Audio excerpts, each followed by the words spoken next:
Ben ritrovati in Dentro la Storia. Oggi parleremo di un personaggio molto famoso e che fino a qualche anno fa ha dominato non solo la scena politica africana, ma addirittura l'immaginario collettivo. È stato citato più volte in opere cinematografiche, in romanzi, in saggi. È stato definito l'ultimo re politico africano oppure l'ultimo dittatore dell'Africa nera. Un uomo dalla grande cultura, ma anche dal grande odio, un uomo di contrasti, un uomo che per tanti versi ha rappresentato una minaccia verso gli stati vicini, verso la politica internazionale e verso buona parte della popolazione del proprio paese. Un uomo di nome Robert Gabriel Mugabe. Oggi parleremo di lui. Ma prima di addentrarci nella vita di Mugabe, parliamo di un'altra minaccia, una minaccia costante che si verifica tutti i giorni, quella alle vostre navigazioni online. Lo sappiamo, la navigazione in internet è bella e ricreativa, permette tante attività, ma è esposta a rischi, a minacce. Una di queste è rappresentata da qualche malintenzionato che potrebbe voler entrare nei vostri computer, carpire i vostri segreti o magari le vostre informazioni finanziarie e usarle a proprio beneficio. Noi di Dentro la Storia abbiamo scelto ormai da molto tempo come partner strategico NordVPN, che con la sua Threat Protection Pro ci mette al riparo da qualsiasi rischio e in più ci consente di navigare tranquillamente anche nei paesi in cui esistono delle limitazioni alla navigazione, sempre in totale sicurezza. Questo servizio è disponibile anche a voi e potete saperne di più cliccando nei link che trovate in descrizione al video, tra cui quello della eccezionale offerta di NordVPN sui piani biennali con 4 mesi extra gratuiti e la consueta garanzia soddisfatti o rimborsati. Ma adesso torniamo al nostro personaggio di oggi, torniamo a Mugabe, il dottor Mugabe, il presidente, l'uomo della rivoluzione. Quanti volti ha avuto Robert Mugabe? Questo colosso della politica dell'Africa meridionale, che ha vissuto più vite. Lui, figlio di un carpentiere dell'etnia Shona, nella Rhodesia meridionale, quello stato coloniale, nato omaggiando nel nome Cecil Rhodes e che sarebbe diventato nel corso della seconda metà del Novecento un esempio di lotta postcoloniale e anche di apartheid, come nel vicino Sudafrica. Ma andiamo un po' con ordine. Robert Mugabe vive un'infanzia non semplice, abbandonato dal padre, allevato dalla madre che lo manda a frequentare le scuole dei gesuiti, poi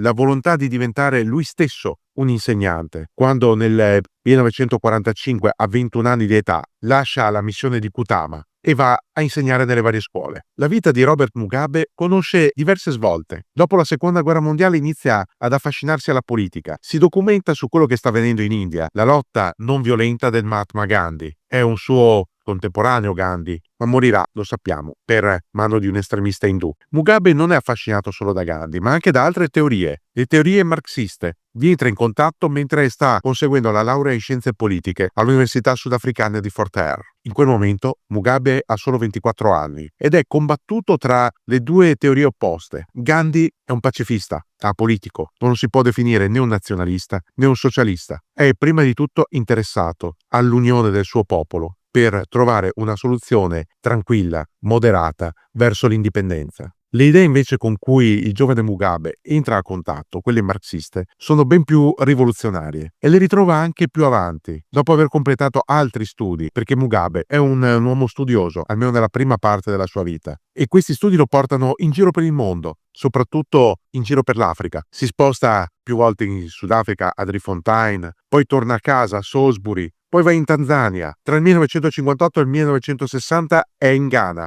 ad Accra, e lì conosce Kwame Nkrumah, uno dei grandi leader africani del Novecento. Nel 1960 però Mugabe inizia a cambiare qualcosa nella sua vita. Comincia a prendere coscienza della necessità di guidare la Rhodesia verso l'indipendenza. Ma la Rhodesia è uno stato molto particolare. Ha rotto l'unione con Nyasaland e con la Rhodesia superiore, che si sono staccate e sono diventate indipendenti, rispettivamente come Malawi e Zambia. La Rhodesia meridionale ha un grosso problema al suo interno. È un problema chiamato minoranza bianca, una minoranza che rappresenta all'inizio degli anni 70 nemmeno l'8% della popolazione ed è una minoranza dal continuo ricambio. Non è esattamente stanziale. Buona parte dei bianchi che arrivano in Rhodesia lo fanno per sfuggire inizialmente alle limitazioni della seconda guerra mondiale, ai razionamenti, per trovare una nuova vita o per rifarsi una vita. Alcuni dei bianchi che arrivano non hanno nemmeno delle competenze lavorative specifiche, quindi vanno a incidere sulla grande massa della forza lavoro autoctona,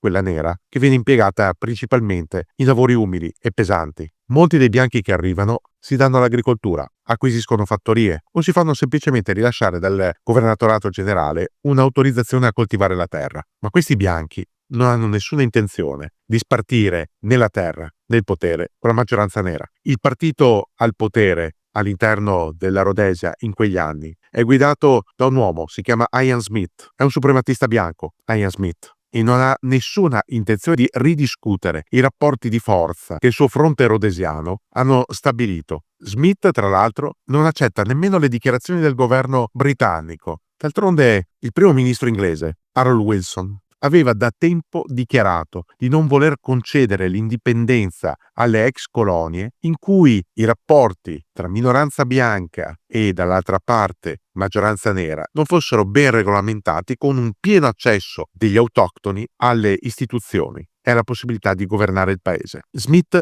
e il suo fronte rhodesiano non intendono condividere il potere in nessun modo, ma vogliono l'indipendenza. E si arriva all'11 novembre del 1965, il giorno della dichiarazione unilaterale di indipendenza. Smith invia un telegramma al primo ministro britannico in cui ricorda l'importante contributo dato dalla Rhodesia all'Inghilterra nel corso delle guerre mondiali, con la fornitura di materie prime e di uomini per combattere sui vari fronti. E da quel momento in avanti dichiara che la Rhodesia farà da sola, andrà per la sua strada. L'alto commissario britannico a Salisbury, John Baines Johnston, svuota l'archivio dell'Alta Commissione e se ne torna a casa. Con sua sorpresa, Smith non abolisce l'Alta Commissione e non fa saltare il palazzo dell'Alta Commissione stessa, come se aspettasse Smith un pieno riconoscimento da parte di Londra, un riconoscimento che non arriverà mai. In compenso, dal 1965 al 1979 la Rhodesia è infiammata dalla guerra civile. Mugabe in quel periodo è in carcere, è stato arrestato nel 1964 e condannato a 10 anni di prigione in un durissimo regime di detenzione carceraria per aver propagato le teorie marxiste e per aver fatto propaganda politica. Mugabe nel 1963 è entrato nell'Unione Nazionale Africana dello Zimbabwe, un partito che si era staccato dallo ZAPU, il primo partito davvero indipendentista zimbabuese. Ed era una fazione più oltranzista, lo ZANU, rispetto allo ZAPU. ZANU che nel frattempo si era anche dotato di un ramo paramilitare, lo ZANLA, il Zimbabwe African National Liberation Army. Mentre è in carcere, Mugabe prende altre 2 lauree e assiste a 2 eventi che gli cambiano la vita. Il primo, come detto, è la dichiarazione unilaterale di indipendenza da parte della Rhodesia. L'altro è la morte in Ghana del suo primo figlio, che colpito dalla malaria viene dichiarato deceduto all'età di appena 3 anni. A Mugabe viene negato il permesso di andare in Ghana ad assistere il bambino e poi ai funerali. E questo è un fatto che lo segnerà a vita. Sarà un qualcosa che porterà a esacerbare il suo odio verso i bianchi. Quando verrà rilasciato nel 1974, Robert Mugabe sarà un uomo molto diverso. Non crede più nella lotta non violenta,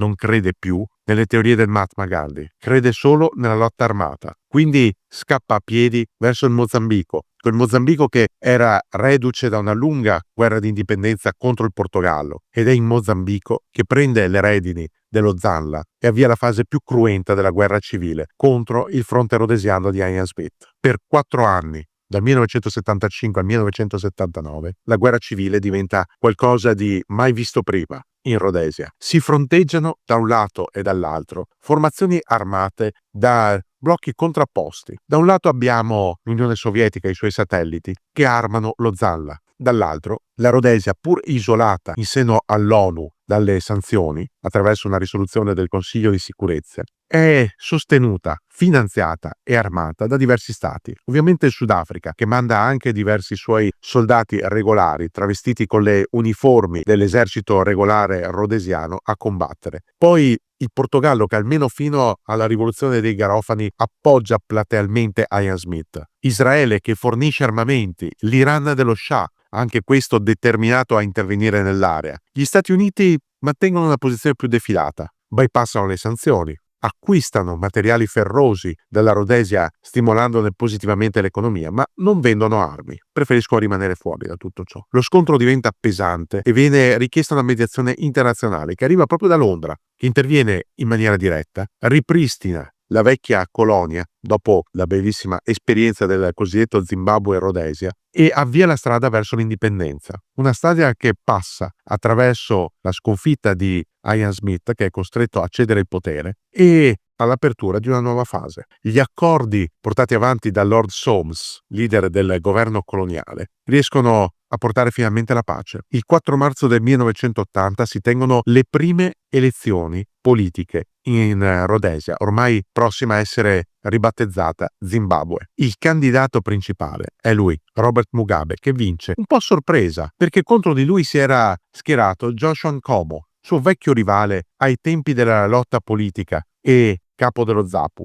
Nkomo, che pensava di vincere, viene invece travolto alle urne da Mugabe, che ha un programma molto più aggressivo rispetto al rivale. Anche il capo dello Stato, Kenan Banana, fa parte dello ZANU. Lo ZANU domina il Parlamento con oltre la metà dei seggi. La minoranza bianca è ridotta quasi al silenzio. Ma la pace all'interno dello Zimbabwe dura molto poco, dura appena 2 anni. Nel 1982 tutto salta in aria. Nkomo viene accusato di aver tentato un golpe contro il governo di Mugabe. È costretto a scappare Nkomo e Mugabe getta la maschera, diventa il massacratore, il tiranno, il despota, ordina alla famigerata quinta brigata rhodesiana, una brigata di autoctoni condotti in battaglia da istruttori nordcoreani, di condurre una massiccia campagna di rastrellamento nel Matabeleland, la zona di origine di Nkomo. Questa campagna di rastrellamento, che dura 4 anni, costa la vita a circa 20.000 civili, esponenti di una etnia minoritaria, la Ndebelele, che viene quasi azzerata. È un genocidio. Alle Nazioni Unite si comincia a guardare verso Mugabe non più come al liberatore, all'uomo che aveva voluto dare una speranza ai neri della Rhodesia, come al massacratore. Mugabe viene visto sempre di più non più come un liberatore, ma come un tiranno, anche attraverso le cosiddette riforme economiche e sociali dello Zimbabwe. Lo si vede attraverso la sua decisione di espropriare e poi attaccare le proprietà dei bianchi. Tutto ciò porta a una sorta di seconda guerra civile. I veterani della guerra civile rhodesiana vengono incitati da Mugabe ad attaccare i bianchi, a impadronirsi delle imprese produttive. È un qualcosa che viene visto all'esterno, un po' come un tentativo di riprendersi qualcosa che è sempre stato di proprietà degli africani, ma dall'altro anche come delle violenze mai viste prima. A gettare ulteriormente fango e una luce oscura sulla figura di Mugabe è la sua decisione di ristrutturare lo Zimbabwe come stato socialista monopartitico, abolendo le opposizioni, decretando lui stesso come una sorta di presidente a vita. Mugabe dà asilo politico all'ex dittatore etiope Mengistu Haile Mariam, l'uomo che aveva deciso di deporre e poi uccidere Haile Selassie, l'ultimo imperatore. Aveva anche deciso di farsi incoronare dal popolo zimbabuese come suo leader in eterno attraverso un referendum costituzionale che gli desse pieni poteri, ma quella volta i zimbabuesi dissero di no. Provarono a puntare su Morgan Tsvangirai, oppositore di Mugabe, ma Mugabe non voleva saperne di cedere il potere. Arrivò a modificare la Costituzione zimbabuese per farsi attribuire la possibilità di candidarsi in eterno alle elezioni presidenziali, abolendo il limite inizialmente posto di 4 mandati. Nelle elezioni dello Zimbabwe si impara qualcosa, che si può essere eletti a prescindere dai brogli. Infatti in quegli anni Mugabe viene anche accusato dalla comunità internazionale di non rispettare le regole democratiche, di ricorrere alle violenze, ai soprusi, alle prevaricazioni, alle minacce, alle estorsioni pur di ottenere sempre degli attestati di consenso. È così che Mugabe si presenta e si ripresenta e si ripresenta ancora alle elezioni, sempre vincendole, nonostante tutta la comunità internazionale denunci irregolarità nel voto, nonostante il suo avversario Tsvangirai continui a opporsi, a gridare allo scandalo, anche a ritirarsi a volte dalle corse elettorali per denunciare i brogli. Tutto questo va avanti fino al 2017, l'anno della crisi. Lo Zimbabwe è al collasso. La decisione di Mugabe di stampare moneta sempre di più per ripagare i pesanti debiti dello Zimbabwe ha distrutto l'economia locale. Non abbiamo soldi per i nostri progetti? Beh, li stamperemo, aveva dichiarato al Washington Post. Una affermazione che aveva fatto trasalire gli economisti di tutto il mondo e aveva fatto sorridere diversi governanti. Non si risolvono così i problemi economici. Ed è nel 15 dicembre del 2017 che avviene il cambio della guardia nello Zimbabwe. Un golpe guidato dall'esercito e dall'ex vice di Mugabe, Emerson Mnangagwa, arriva proprio in quel momento, la destituzione ufficiale. In realtà serve qualche giorno perché effettivamente Mugabe ceda il potere. Bisogna arrivare al 21 novembre per registrare le dimissioni. Ma era solo un periodo di tempo, quei 6 giorni, che Mugabe aveva richiesto per negoziare l'immunità per sé e per la sua famiglia, oltre a mettere al riparo da possibili espropri il ricchissimo patrimonio che aveva messo da parte. Robert Mugabe non muore in Zimbabwe, preferisce andare all'estero, a Singapore, ufficialmente per curarsi. In realtà le malelingue dicono per evitare una liquidazione in vecchio stile, magari nel letto d'ospedale, oppure attraverso qualche azione notturna da parte degli squadroni della morte. Dietro di sé lascia un patrimonio ricchissimo, lascia il ricordo dell'ex moglie Sally Afron e del figlio Michael, che come abbiamo detto era morto di malaria a soli 3 anni. Mugabe aveva avuto una seconda moglie, Grace Marufu, la sua giovane segretaria, e da lei aveva avuto diversi figli. Secondo gli osservatori politici, proprio Grace Marufu era stata la donna forte del regime di Mugabe, colei che negli anni 90 aveva assunto il pieno potere nello Zimbabwe, inducendo il marito a compiere azioni sempre più gravi, sempre più pesanti, sempre più controverse nei confronti tanto del suo stesso popolo quanto della comunità internazionale. Robert Mugabe è stato dichiarato persona non grata in moltissimi paesi. La sua politica aveva portato lo Zimbabwe a diventare un paria sul piano internazionale. Per accedere alle Nazioni Unite, Robert Mugabe doveva servirsi di un salvacondotto garantito ai capi di Stato per entrare negli Stati Uniti, dove non poteva ufficialmente entrare. Solo grazie a questo salvacondotto, garantito appunto dall'ONU, poteva entrare al Palazzo di Vetro, oppure andare al vertice FAO del 2008 a Roma, o ancora recarsi in Vaticano, lui fervente cattolico. Ma è questa una particolarità che fa riflettere. La dottrina cattolica, la morale cattolica insegnano ad aver rispetto del prossimo, insegnano ad aver compassione, insegnano a porgere l'altra guancia. Mugabe non ha mai voluto porgere l'altra guancia. Mugabe non ha mai dimenticato lo sgarbo del governo di Ian Smith che gli aveva impedito di presenziare ai funerali del figlio Michael in Ghana. Mugabe non aveva mai dimenticato i soprusi della minoranza bianca nel suo paese. Mugabe non aveva mai dimenticato nemmeno i suoi nemici interni,